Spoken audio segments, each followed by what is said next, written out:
So, welcome back. Last time I had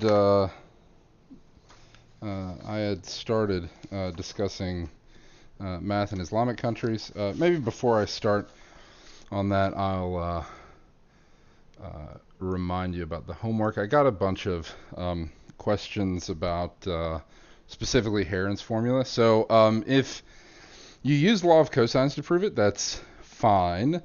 That's not the only way. There's a few ways that you can prove it. You can definitely prove it without law of cosines. You can also prove it. So the way that Heron proves it, or proved it originally, I will post as part of the big info dump study guide. There's a translation that I found of his work online, so that you can actually see his original proof, which was mostly geometric. It actually didn't really use that much algebra at all. So it's pretty neat. There's several ways you can prove that. You don't have to use law of cosines. If you do use law of cosines, that's perfectly fine. Anyway, so just refreshing your memory. There were three big names that I want to discuss that were associated with this house of wisdom in Baghdad. These are definitely not the only three that did important work during this time. So last time I mentioned Al-Khwarizmi is where we get the word algebra. It's also where we get the word algorithm. The algebra, comes from this single word in a text. We'll see that Al-Khayyami also wrote a text that had the exact same name, but this is the root of the word algebra. Sociologically, Al-Khwarizmi's work is kind of interesting because, why is it that kind of this resurgence of algebra would be would develop in the Islamic world? For the most part, it had to do with, well, at least in Al-Khwarizmi's case. So I mentioned last time that this work, can we use the Pythagorean theorem? Yes, you can use Pythagorean theorem. That's another way that you can prove this fact. That's one of the other algebraic ways you can use to prove this. As I said, there's actually a nice picture that you can also draw that basically gets the job done.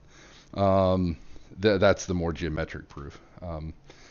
So anyway, Al-Khwarizmi's work, it was very influential and it was very famous, but it wasn't super impactful in terms of containing anything original. In fact, it didn't really contain anything original. It contained some proofs, only a few though. Some of the proofs are pretty incomplete, but it didn't contain anything that was not known to ancient Babylonians or ancient Greeks. But it contained a lot of social social issue problems, because a lot of these algebraic computations were being used to solve disputes or to solve questions concerning various inheritance laws. So the inheritance laws, as dictated by Islamic law at the time, could be really complicated. So the various relations involved could be really complicated, and because of this, it kind of necessitated being able to solve some of these basic algebraic relations in order to answer questions concerning inheritance. And so that was the primary motivation, at least in Al-Khwarizmi's case, for the study of these things. What I wanted to, last time, I wanted to correct something. I had mentioned Thabit ibn Qurra as the father of trigonometry. So he was still the earliest to do this work, but actually the law of sines is not due to him. So law of sines, this came later. So this came a little later.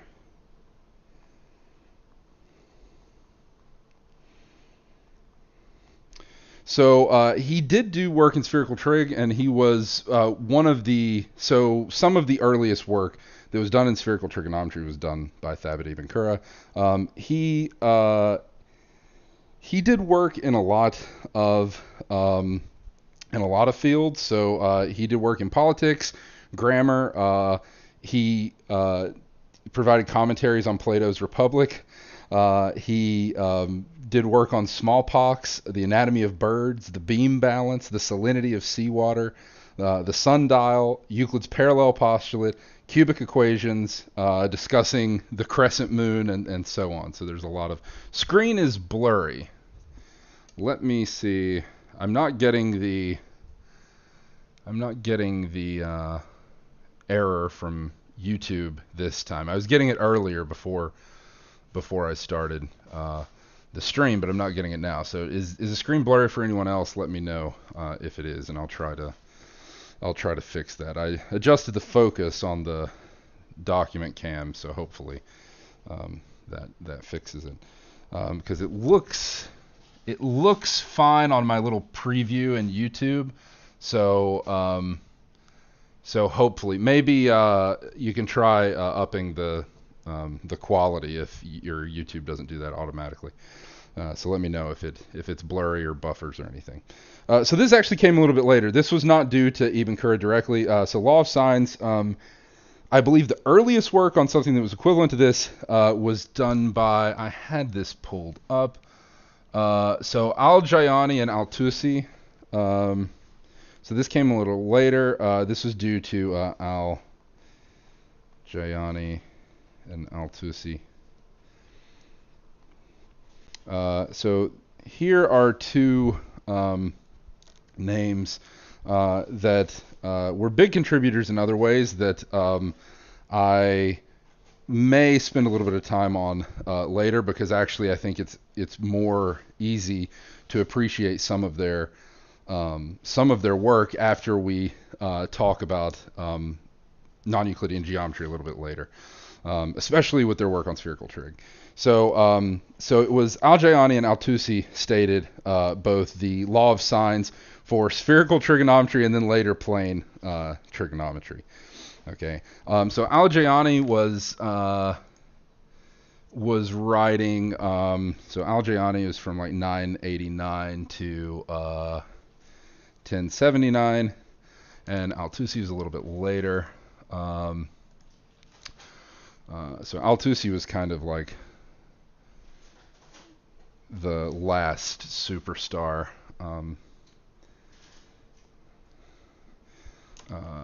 mathematician of this era, before Europeans started actually producing good math again. So law of signs, like I said, came a little bit later, but by this time, by the finishing of this, we had modern trig.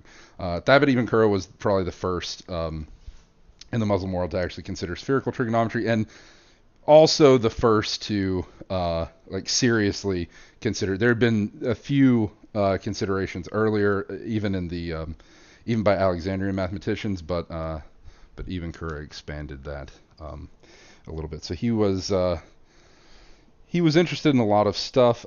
He was a Neo-Pythagorean.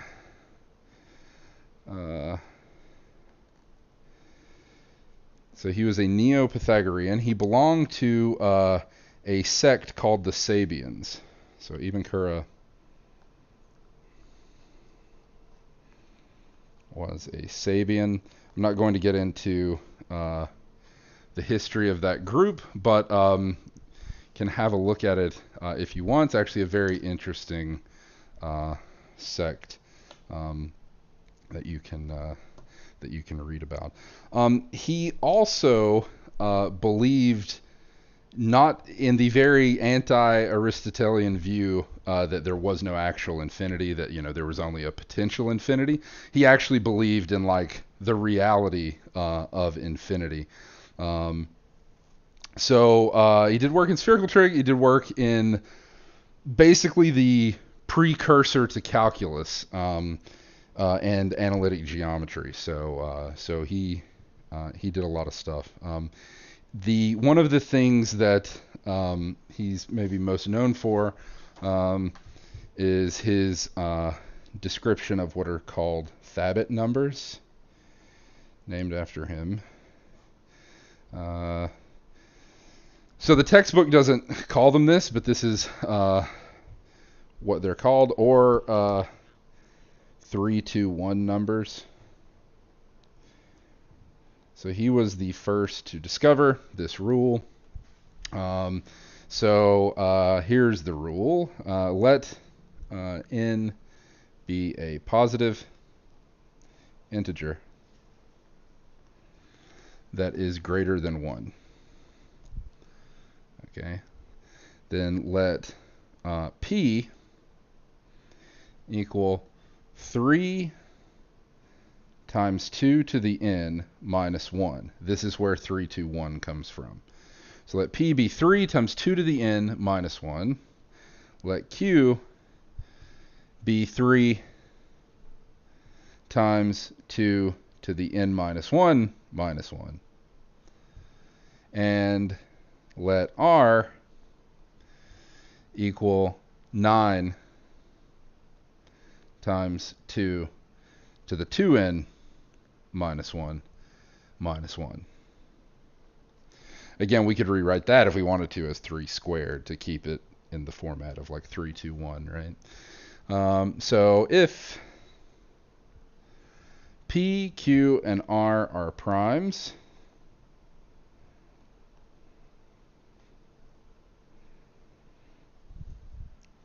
then 2 to the n times P times Q and 2 to the n times R are amicable.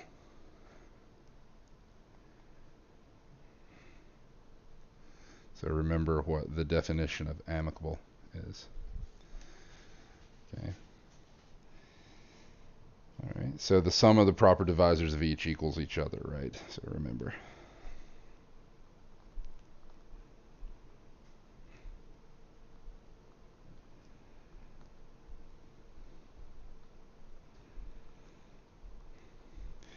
Now, it's funny, of course. You might say, well, why would he have been interested in this? But remember, he was a Neo-Pythagorean.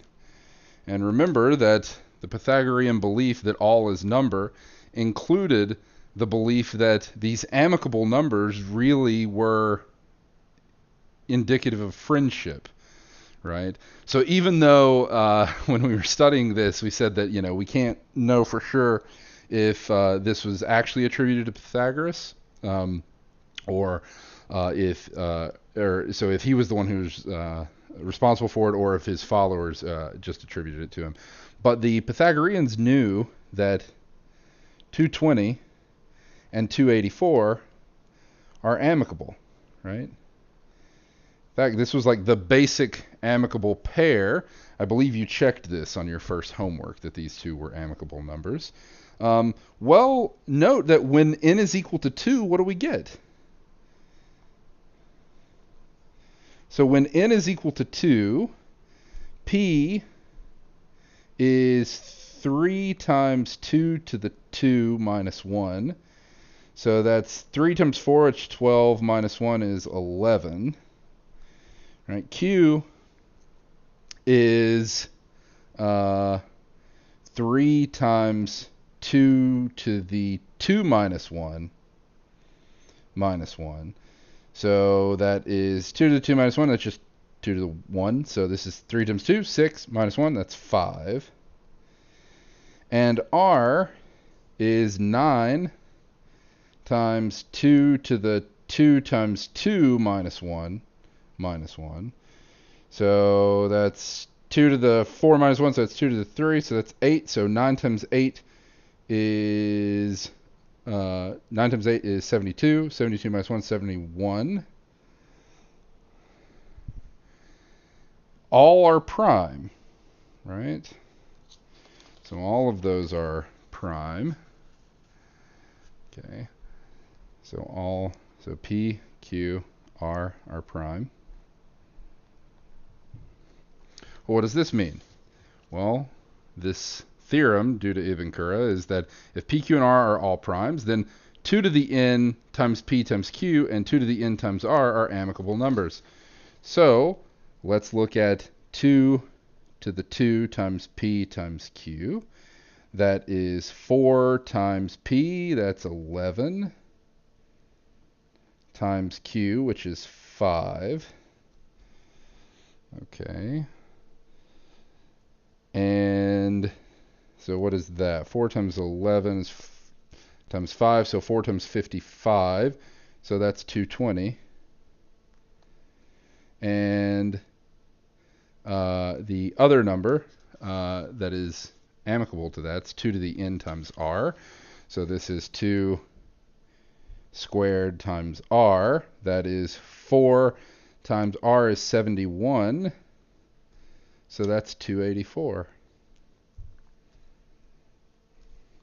That's our amicable pair. So this is the first in this sequence. What about when n is equal to 3?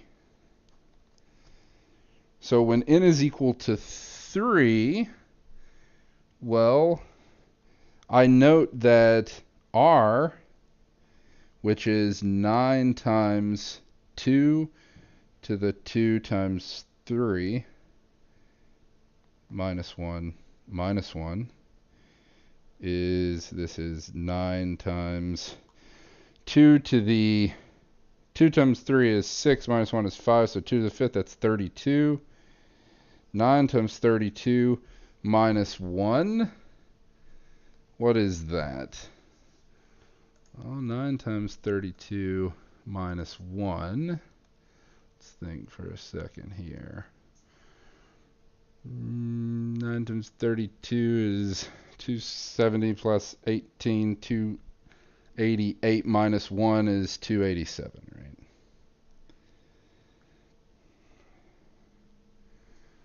But 287 is divisible by 7.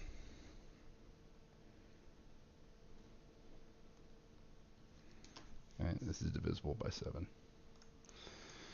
So, right, because it's 41 times 7. Is that right? Yeah, that's right. Okay. So this is divisible by 7, so the if clause never triggers, right? So this if p, q, and r are primes, then we don't have to worry about that because r is not prime, so there is no statement to be made there. But if n is equal to 4, okay, this leads to 2 new amicable numbers.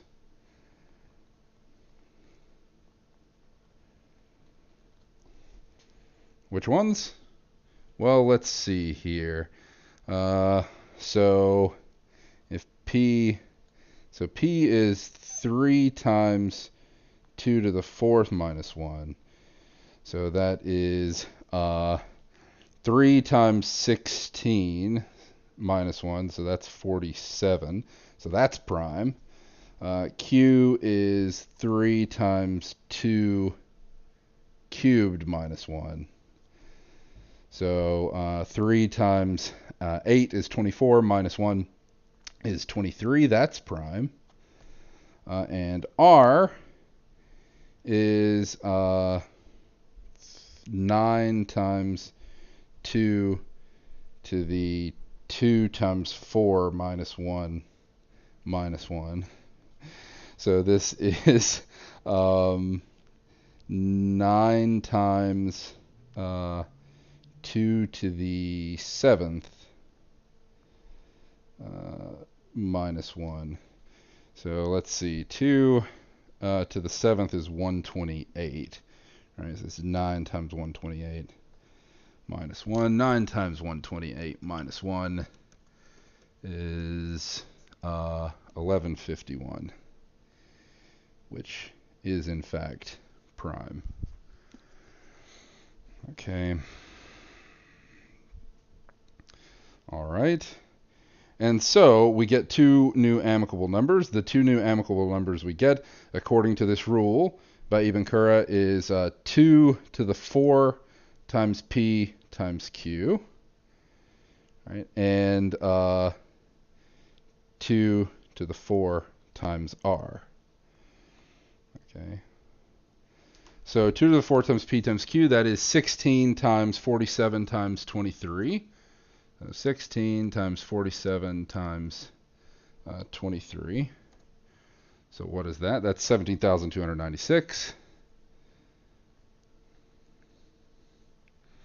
And 2 to the 4th times r is 16 times 1151. What is that? That is 18,416.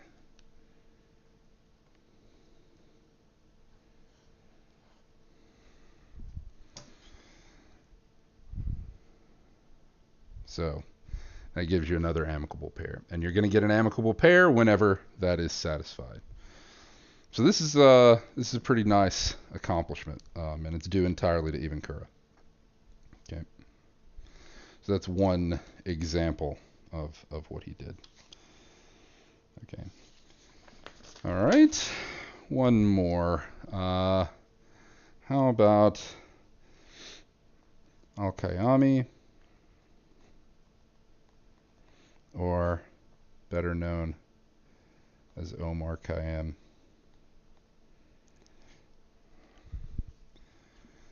Okay. So I'll talk a little bit about his poetry. So he tons of poetry was attributed to him as Omar Khayyam. Now, how much of it is actually due to him? That's a big open question. I'm not entirely sure how settled that is, because it became kind of a thing, an ancient meme, if you like, to basically write a poem and ascribe it to him, even if, obviously he didn't write it. So how much is due to him is kind of unclear when it comes to the poetry aspect, but it's a lot more clear how much of the math is due to him. So what did he do work on? So mostly did work on astronomy and solving cubics. So for his astronomy bit, he revised the Julian calendar.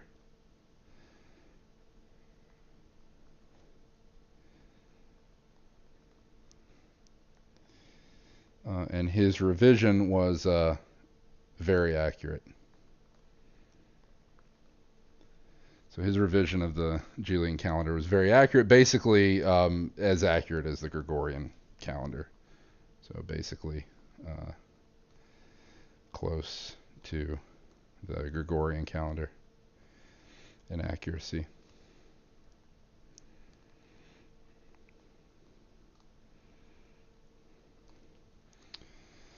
It's actually quite his revision of the Julian calendar is actually pretty interesting. How it's how it was actually done. There's some specifics that I don't have that much time to get into.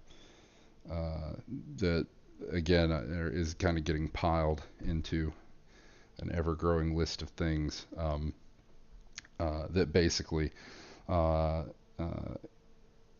has a way of dealing with what's interesting about some of these calendar revisions that were done around this time was how they dealt with leap years and whether they could actually make it work without having leap years, say every 4 years or however often you need to include a leap year. So some of these calendar computations are actually very interesting. So it's not always from a purely mathematical standpoint, but just what they did in order to ensure the accuracy, the way these computations was done. So anyway, I'll give you all links to those things because it's kind of independently interesting.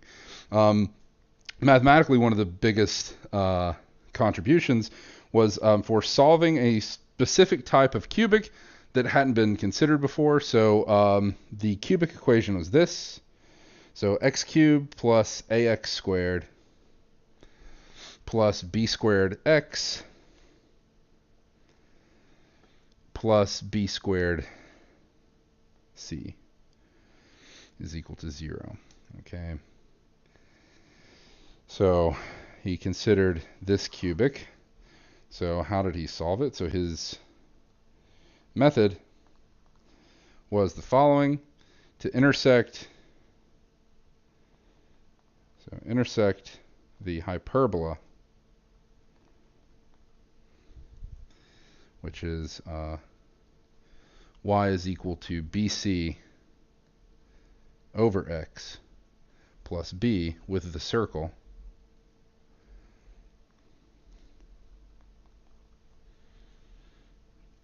which is x plus 1/2 a plus c all squared plus y squared is equal to 1/4 a minus c squared. Okay, if you intersect these two objects, the hyperbola given here and this circle with given center, all right, so recall the general form of an equation for a circle in the plane, and discarding the point minus c 0. So if you do this, the result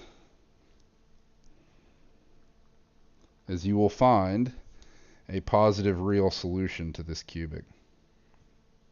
Okay.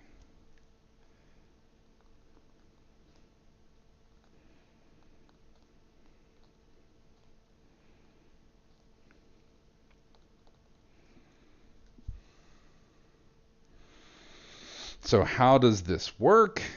Well, I might leave that for future considerations. So this might be something that shows up on your exam or something like that. Okay. Well, so recall, right, what it means to intersect two things geometrically if you have the algebraic descriptions for those things, right? If you have the algebraic equation that describes the relationship that x and y have to satisfy if they belong to that geometric object in the plane, you know what it means when they intersect, right? So when they intersect, well, y is equal to this quantity, right? So if I plug in y into this and I work through the algebra carefully, discarding this point, okay, then what do I get? If you are careful with the algebra, you'll see that you get exactly what you think out of this. Okay.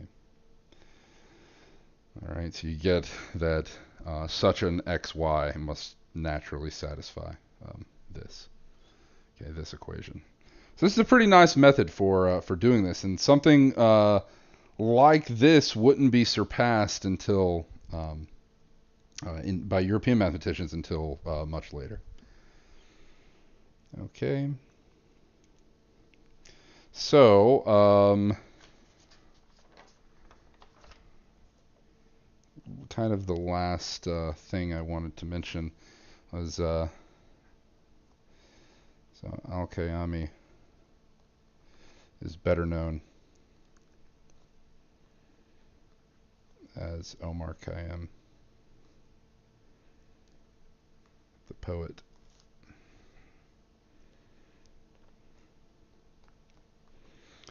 So tons of poetry. In fact, his most famous work, or a translation of it, is still routinely a bestseller. So this is so his most famous work.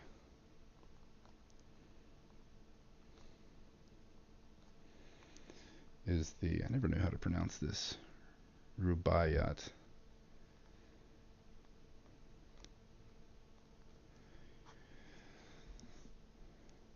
So this is a collection of poems in the 19th century. It was translated into English by Edward Fitzgerald, I think. Yeah, that's right.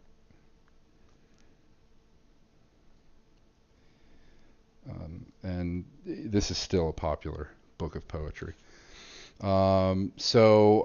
He, some of the poems are actually quite funny. So there's a lot of there's a lot of comedic poems. There's kind of a very funny philosophy expounded in a lot of his poems. He was very Epicurean or libertine. So here's an example. Um, so, oh, threats of hell and hopes of paradise. One thing at least is, this life flies. One thing is certain and the rest is lies. The flower that once is blown forever dies. Oh, I am off the page. Okay. So, he was kind of a rebel against people who were kind of maybe more stern or more devoutly religious. He was a little bit of a countercultural icon, but a widely loved poet. So tons and tons of poetry is ascribed to him, as I said. So if you're interested in that, there's a lot of reading that you can do. Um, I had already mentioned some other mathematicians that were active during this time period in Islamic countries. So there was Al-Jayani, there's Al-Tusi, there's a long list of others that did kind of one-off results in very niche areas, as I mentioned previously. So what would later be called Sasheri quadrilaterals. Let me see. So Sasheri quadrilaterals are named after an Italian mathematician, but they were considered by Arabic mathematicians much earlier. So let me. They were actually considered by Omar Khayyam. So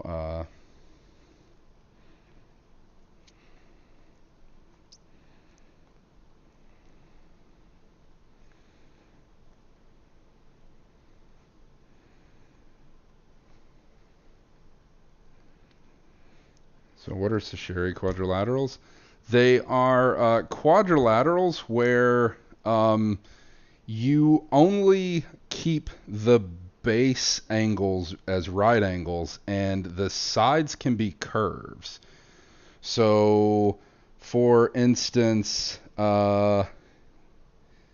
consider the quadrilateral. Of course, I'm doing air quotes here. Consider the quadrilateral that does this kind of thing.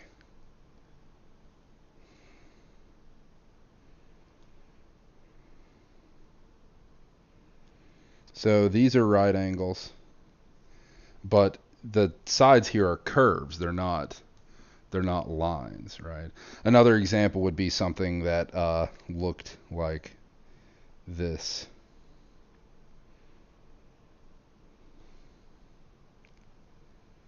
This is another example of a Sasheri quadrilateral.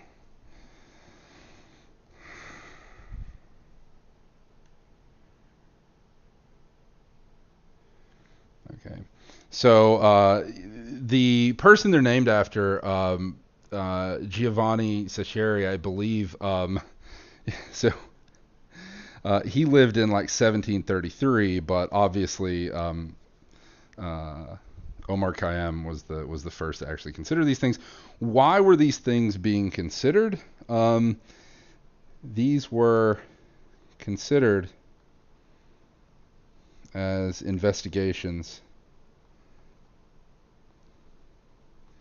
into the parallel postulate.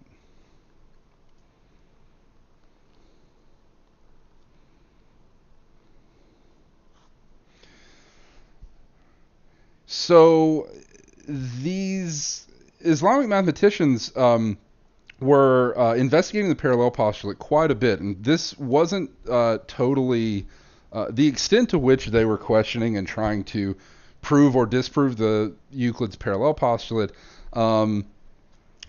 wasn't widely known until more recently, but it turns out that they were many Arabic mathematicians were extremely interested in this question. Most of them would come to the conclusion that, oh, like it's either clearly true because if I start doing work with crazy things like this, then I start getting these weird, what they thought were contradictions. And so, oh, we have to toss it out. But they didn't actually realize that they were very close, very, very close to realizing that the parallel postulate was something that had to be assumed. So it wasn't something that could be proved from the other postulates, as we already talked about. It was something that had to be assumed. So this was basically the reason for these quadrilaterals to be investigated in the first place. And Khayyam wasn't the first Islamic mathematician to do work in this area. So there was a ton of work being done on trying to prove or disprove the parallel postulate, and many of them were so close to realizing that it needed to be assumed that all it would have taken is like one or two more like logical steps to see, oh, actually I've just found an example for why I can come up with a geometry that totally makes sense that doesn't satisfy the parallel postulate. Okay, so they were very close in that sense. It's actually kind of impressive to go back and look at some of these things and realize how close they were to figuring this out. Okay, so that is more or less, I think, all I wanted to mention. There's a lot. I mean, I could spend a lot of time talking about Omar Khayyam. There's the tie-in where he is related supposedly to the creation of this very interesting sect of the assassins, or the Hashashins, as they were called. Although some people say that this is all like this is all propaganda and it's not true. There's a lot of stories about Omar Khayyam, and it's not totally clear what is true and what's not. So I will leave that as a rabbit hole for you to go down if you want to. Okay. And so, as I said, I hate to cut the time short because there's actually a lot more names I could bring up here about very specific topics like this, but I'll save that for when I'm talking about non-Euclidean geometry again a little bit later. So for now, I will move back to new beginnings in Europe. And these new beginnings are actually so deficient in mathematical ability that mostly I'm going to spend the time kind of making fun of the attempt by European mathematicians in this era to kind of bring back mathematical achievement to Europe, because there was very little done between 400 and 1400. As our textbook says, between 400 and 1400, there was exactly one decent European mathematician. So 400 AD to 1400 AD, there was almost no math of note being done in Europe.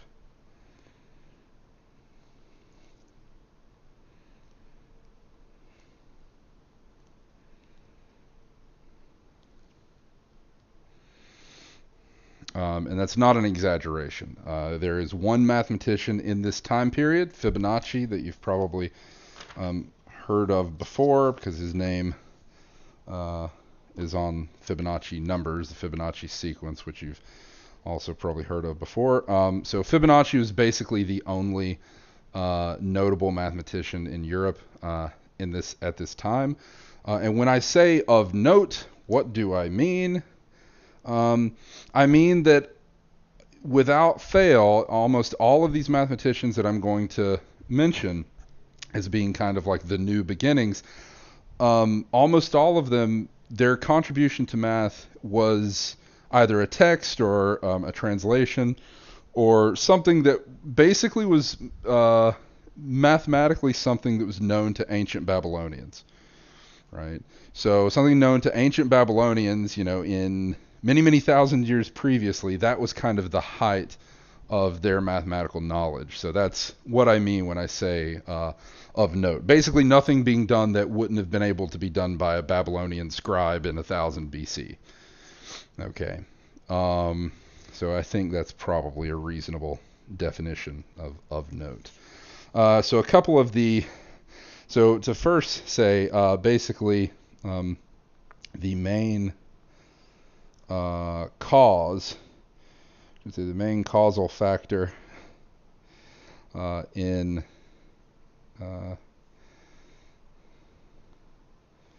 mathematics returning to Europe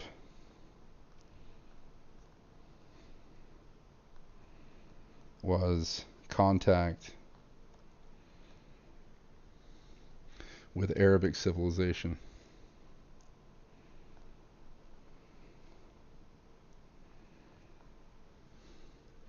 And the resulting translations of Greek and other works. Greek, Indian, Babylonian works. This is not an exaggeration, and I have a couple of very specific examples that I'll get to, but this also reminds me that there was something about Thabit Ibn Qurra that I didn't mention, so I want to go back for a second and mention something about Ibn Qurra, because this was something I was reading a couple days ago, and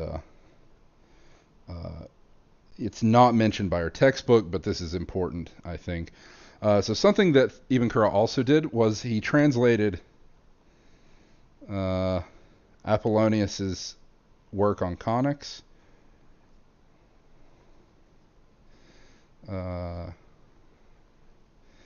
So he translated Apollonius's conics. He translated works of Archimedes. I can't remember off the top of my head which works. He translated Euclid's Elements. He translated, let me remember, I'll have to pull up. I know he translated Ptolemy's Almagest as well. Yeah.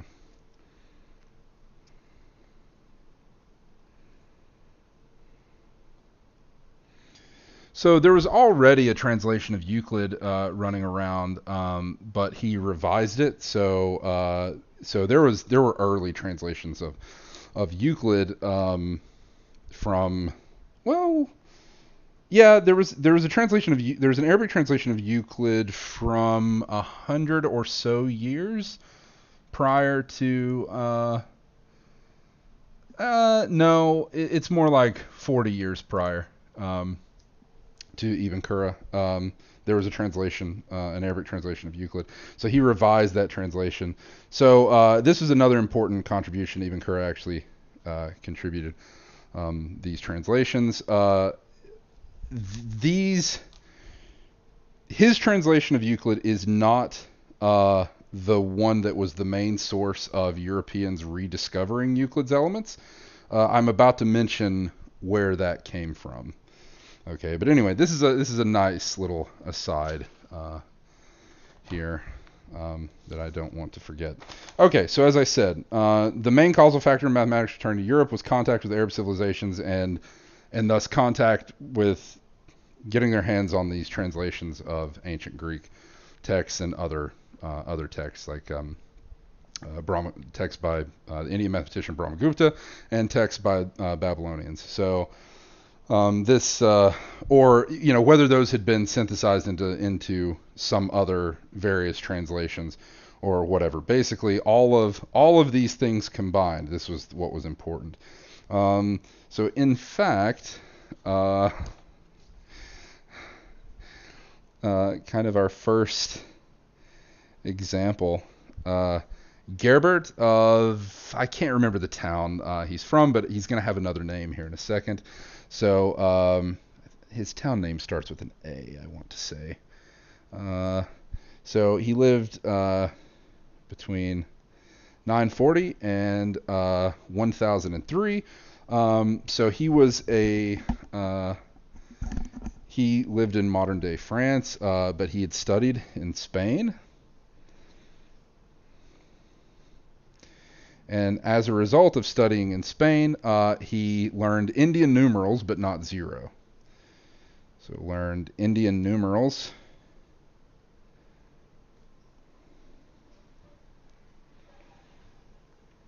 but not zero. Subsequently, he is basically the first European to introduce a decimal system. Okay, on account of this. So introduced a decimal system on account of his studies. The so apparently Gerbert was so amazing in his mathematical abilities to his contemporaries and his peers that they believed that he had a pact with the devil, that he had possibly sold his soul to get amazing mathematical abilities. And so were these amazing mathematical abilities? So he wrote on arithmetic and geometry.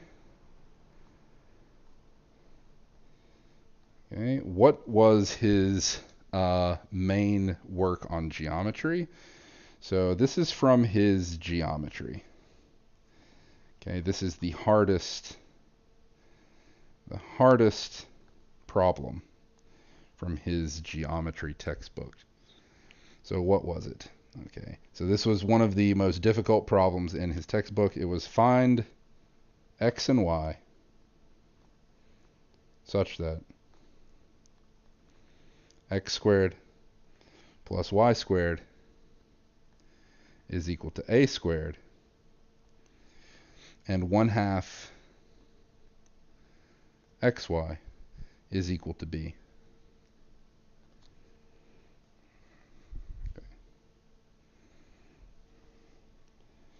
Okay.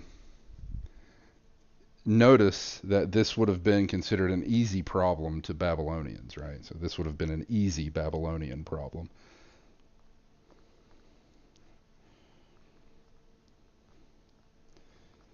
In fact, if you'll recall from your first homework,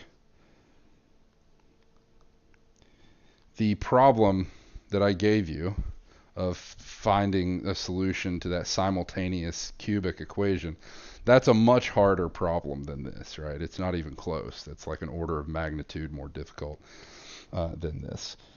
And so his amazing mathematical skills, which he had apparently sold his soul for, basically this was kind of the extent of that power. But actually, what is interesting about Gerbert is he became Pope.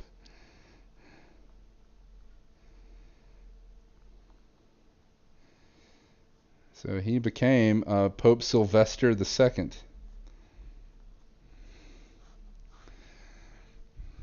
And so if you look up anything about Pope Sylvester II, that is Gerbert. Gerbert, the mathematician from France, I believe. Like I said, I can't remember the name of the.